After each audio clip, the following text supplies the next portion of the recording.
Hello students, good morning to all of you. So यहाँ पर हम एक प्रॉब्लम डिस्कस करने जा रहे हैं जो कि जेईई मेंस 2022 में पूछा गया from the chapter waves there.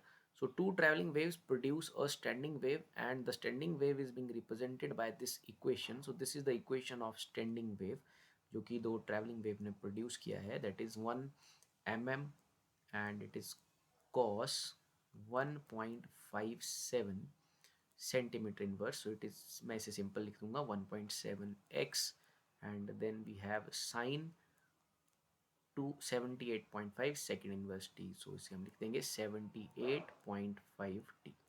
So this is the equation of that standing wave जो कि दो ट्रैवलिंग वेव ने प्रोड्यूस किया है. क्वेश्चन में हमसे पूछा जा रहा है the node closest to the origin. So we have to check कि कहाँ पर नोड बन रहा है and that node must be nearest to the origin there, और उसका पोजीशन हमें फाइंड आउट करना है. ये इंटीजर टाइप क्वेश्चन है. So students, for node formation, the requirement is that amplitude is equal to 0. Node formation के लिए amplitude 0 होना चाहिए. So this is the amplitude of the equation and हमें इसे 0 के सामने simply equate करना है. So like 1 is 1, 1 cannot be equal to 0. So obviously for node formation, cos 1.57x must be equal to 0. And we know that कि जो cos का value zero आता है वो किस एंगल पर आता है. सो it is basically cos pi by two. यहाँ पर एक बात यह है कि कॉस पाई बाय टू के अलावा भी बाकी और एंगल्स पर भी वैल्यू जो है वो ज़ीरो दे सकता है या देता है.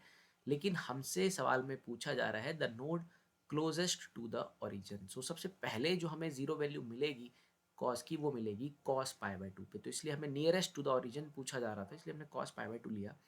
सो इट मीन्स दैट कि अगर एम्पलीट्यूड जीरो है so this must be the condition to be fulfilled. So हम 1.57x को इक्वेट कर देंगे पाई बाय टू के सामने. So it is like x equal to pi upon two multiplied by 1.57.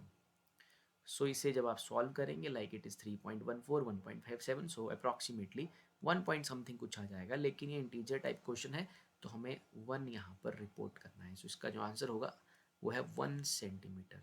So the point where we have a node and that point is nearest to the origin, that is 1 centimetre. So 1 centimetre is the answer for this problem. Thank you.